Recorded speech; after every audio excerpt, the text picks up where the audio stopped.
Hi guys, it's Wacky here, and today we're going to be talking about No Man's Sky.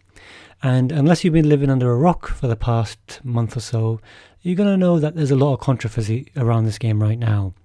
And that controversy basically revolves around the fact that the difference between the hype for this game and the reality of what was delivered seems to be really stark. Now, and because of that, since the release, I think it only came out about a week or two ago, but since then, there's been a whole lot of crap going on the internet. Reddit, NeoGAF, whatever, 4chan, been full, and YouTube itself, been full of angry gamers. And there's a feeling amongst the gaming community that, the developers weren't 100% honest about the game and what it was all about and what they should expect. And that's created a backlash. For me, I don't really want to talk about this controversy too much because I've got another point I really want to make. But just to touch on it quickly, I mean, first of all, it's a bad situation for everyone. The gamers go away disappointed. You didn't get the game you wanted or you thought you deserved to get. And the devs, who I suspect, being a small studio at Hello Games, worked really hard on the game and now getting all this crap from people who are angry at them, who bought their game and are just really pissed off with them. So it's not a good situation for all. And, in terms of whose fault this is, there's 3 points that we need to think about. First of all, were people's expectations too high and unrealistic? Was it Sony and Hello Games' hype machine that caused this? Or was it, something specific that Hello Games did or said to mislead people? Chances are, I think, it's probably a combination of the 3 things that, are causing this. Because I definitely think that there is a problem with the game regarding the hype and whatever, but I don't think there's any one cause of it. I think there's a lot of things that happened here. But like I said, I don't really want to talk about that too much today. That's not really the point of this video. What I want to talk about a bit more about is the potential of the game. Now, before I go on, some of you might not know what No Man's Sky actually is. Let me just break down the game for you. So, to summarize, it's basically a space exploration game with a heavy emphasis on survival, crafting, exploration, and some space combat as well. Now, let me tell you what it's not. It's not an MMO. It's not a giant multiplayer game. In fact, it's not really a multiplayer game at all. There's no central storyline, but it does have a aim in the game. There is, one specific aim that you're aiming for in the end, which is to get to the center of the galaxy, apparently. And apparently that takes about 30 or so hours at the very least, or so I've heard. Now, on your way to the center, you discover planets. And all those planets have wildlife and plants and resources. The wildlife you can interact with to a certain extent. The resources you can mine. And of course you can actually meet apparently an alien race as well, which you'll find in different places, both on planets and on space stations. And as you go along and you collect resources and trade, you can upgrade your ship and apparently participate in space battles. There's an economic system in the game as well, so you can buy and sell stuff.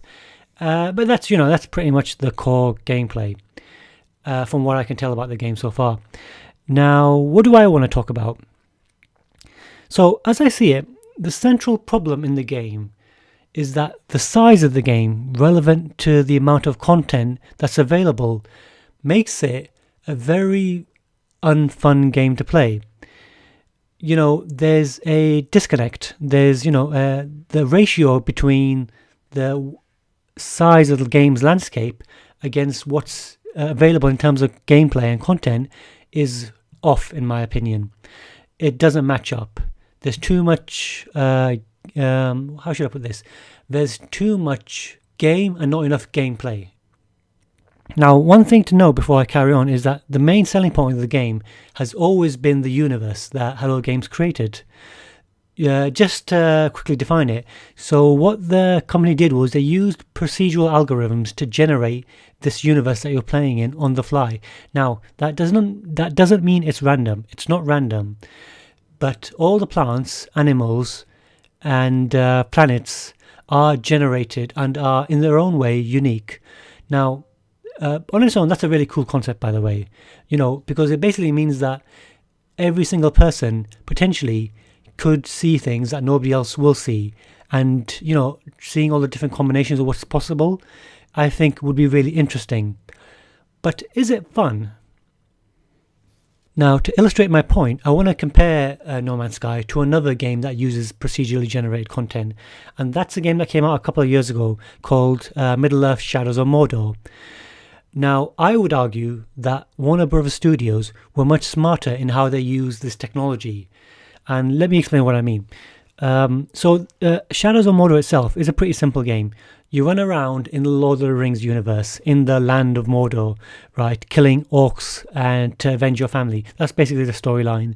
Now, the game has elements of stealth, combat, and some light tactical, and strategic elements. There isn't a lot in the game that's unique. You could say that a lot of the elements are borrowed from other games, including the setting itself, which is based on, as I said, Lord of the Rings universe. But there is one thing that sets it apart, and that's what the developers have named the Nemesis system. Now, basically what this means is that a lot of the enemies in the game are procedurally generated. Now, like I said, the main enemy of the game are orcs, and the orc society can be basically categorized into three areas: the grunts, which make up most of the army, the captains, and the war chief. But here's the thing: each time you meet a captain or a war chief in the game, his identity is procedurally generated at that moment. So everything from the way he looks, his facial structure, his body composition, his skin color, the clothes he wears and the armor he has and the weapons he has are all generated at that time on the fly based on a few algorithms that the game has preset as parameters. And the same also goes for his strengths and weaknesses. So each captain and war chief has a certain amount of strengths and weaknesses that correlate with the rest of the gameplay, and you can exploit or have to watch out for some for those as you go along. And each of these are just again generated as it goes along. And finally, funnily enough, his name, the name of the character, is also generated. And they also, it's actually quite funny because sometimes it can be very amusing. So, somebody will have the name of Hodor the Butcher, or actually that's a name from Game of Thrones, Hodor. But, you can have other names as well, like, for example, Grimbor the Tactician. Basically, his name tends to match his personality and characteristics. So if you've got a enemy that's very strong in a certain area, his name might match that. Or if he's killed a lot of people, it might be, his name might be Shimbor the Man Killer or something like that. And some of the names can be quite funny and interesting. It's actually quite cool. But going back to what I was talking about, I want to compare No Man's Sky and Shadow of Mordor in regards to this procedurally generated functionality that they both use. Now, No Man's Sky has a huge universe. Apparently, there are 18 quintillion planets in the game. Think about that for a second. 18 quintillion. Now, I don't know about anybody else, but that just sets off flags in my mind straight away. Think about that number, quintillion. Most people couldn't even tell you what that number represents. I couldn't tell you. I actually had to look it up on Wikipedia to find out what the number quintillion actually is. And it turns out quintillion is like 1 and 18 zeros after it. So forget a million, forget a billion, forget a trillion. We're talking about a quintillion. And there are 18 quintillion planets in the game, apparently. And straight away you can tell a couple of things. First of all, when numbers get that high, they get very, very difficult for people to understand what they actually mean. If somebody tells you that a political rally will have 1,000 people going to it, that number makes sense in your mind. You can imagine it. If somebody tells you that a football game will have 90,000 people, spectators, that is something you can imagine. But 18 quintillion, you can't even imagine it, let alone, be able to comprehend and understand what that really means. But the fact is that there are so many planets in No Man's Sky, it is literally impossible for anyone to visit all of them in their entire lifetime. In fact, Sean Murray from Hello Games actually said that if everyone played No Man's Sky together and one planet was discovered every second, the sun, our real sun, would burn out before all the planets were discovered. So that's like 5 or 6 billion years in the future. That's how many planets there are in this game. And that just sounds ridiculous because we're just basically admitting that there's going to be billions and billions and probably quintillions of planets that people will never ever see. And that just goes to me, for me it screams wasted content. What is the point of this? Now, at the same time, in Shadow of Mordor, just to talk about the size of that universe, there are only 2 maps in the entire game. And I tested this myself, by the way, and you can literally run from one end of each map to the other in 2.5 minutes. So that means that you could actually go from one end of the Shadow Mordor map to the other end, both maps, in 5 minutes by running. In 5 minutes. And that's probably 10-15 minutes of walking. Compare that to the universe in No Man's Sky, where you can not get anywhere even after hours and hours and years of gameplay. You might not see anything potentially. Now, what I'm talking about here is density of content and gameplay. In No Man's Sky, you can travel potentially for hours without seeing anything, whereas in Shadows of Mordor, you could go a few seconds and see something new and interesting. Hello Games themselves have admitted that most of the planets on No Man's Sky are actually barren of life. There is nothing on them but resources.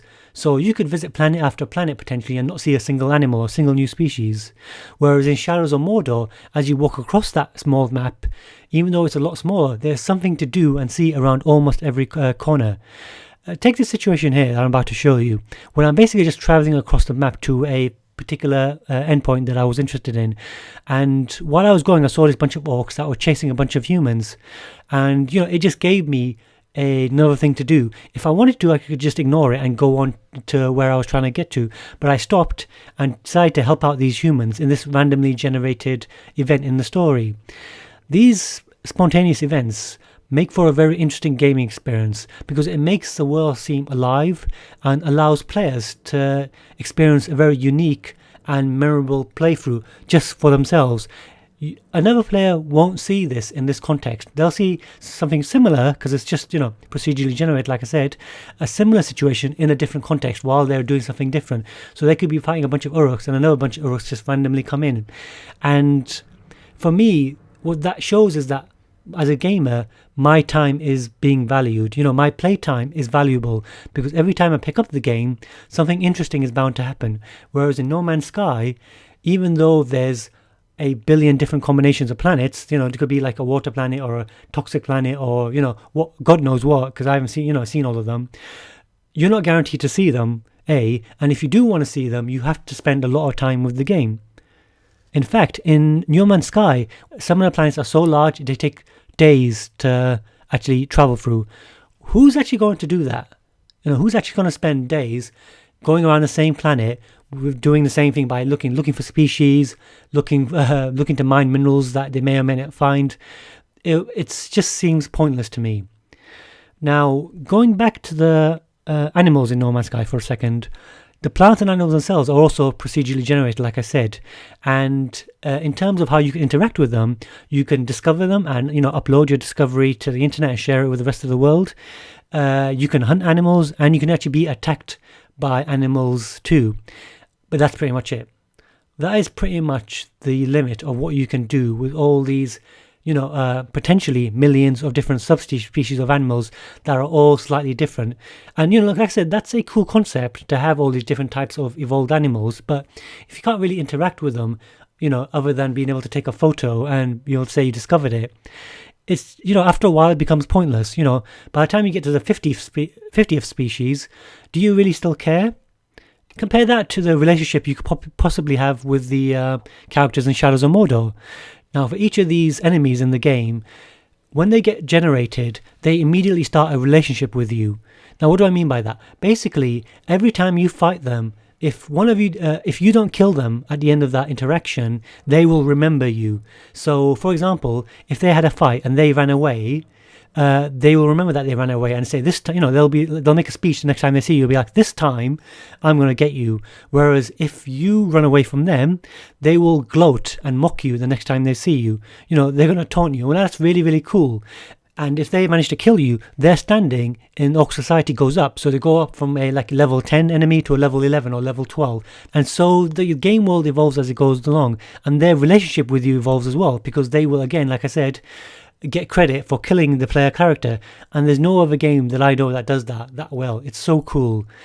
And again, like I said, this provides the player with a unique experience and unique stories that they can tell about their rivalries and relationships with different orcs in the game. Whereas in No Man's Sky, you could, it doesn't matter if you interact with the species or not. If you find one, yes, you can actually upload it as a discovery, but that's pretty much it. The game doesn't have that kind of content and potential for you to do that. Now, to wrap things up, what are we really talking about here? For me, the fundamental difference between the two games is basically the difference between a large and shallow world and a small and deep one. You can complete Shadows of Mordor, in about 30 to 40 hours. I think the average person can do it in. Whereas No Man's Sky advertises itself as being at least 30 to 40 hours if you just do the main path in the game. Otherwise, you could spend a lifetime in there. But the thing is a lifetime of really shallow content really that valuable? For me, this represents a missed opportunity. Instead of having 18 quintillion planets, why not have just 100 planets or 1,000 planets that are really interesting and full of content, full of animals, full of species, full of different things you can do and interact with them? I don't know what that would be, but there could be some, I'm sure the clever people at Hello Games could think of something. What I feel they've done is gone for a very, very broad, large canvas. And because it took so much effort to create that universe, by the way, that's an amazing achievement, by the way. Technically speaking, it's amazing what they've done to create this. But instead of going very broad and shallow, why didn't they just, keep it really deep, limit the planet to number of planets to 1,000 or 10,000 or something, and make sure it's something that people could see in their lifetime, and then give people interesting things to do at the time. And for me, at least, that more focused style of gameplay makes for a more rich and rewarding experience. Now finally, I'm going to acknowledge that some people may find, and in fact do find, No Man's Sky as it is very rewarding, very interesting, and if they enjoy it, that's fantastic for them. But I just don't agree, and I think that a deep, rewarding experience, even if it's not something that I can play for a million years, is more valuable than something I could play forever and just not gain any insight or joy from in the long term. But that's just me. Obviously everyone's entitled to their opinion, but this is what I think about it. This is a really interesting topic. If anybody has something to say, just leave a comment. Let's get a discussion going. As usual, if you enjoy the video, like and subscribe. There'll be a lot more of this. And I will see you guys soon. Bye.